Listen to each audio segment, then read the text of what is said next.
السلام عليكم ورحمة الله وبركاته. عندنا اليوم بطارية لكزس اي اس. طبعا في عنده عطل اكود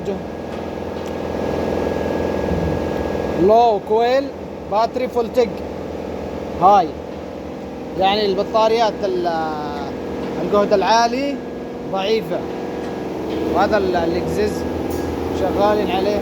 طبعا جبنا له خلايا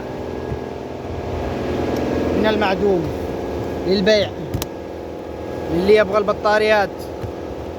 بطاريات سيارة موديل 24 من أحلى البطاريات وعليها ضمان. بترك لكم أنا رقمي.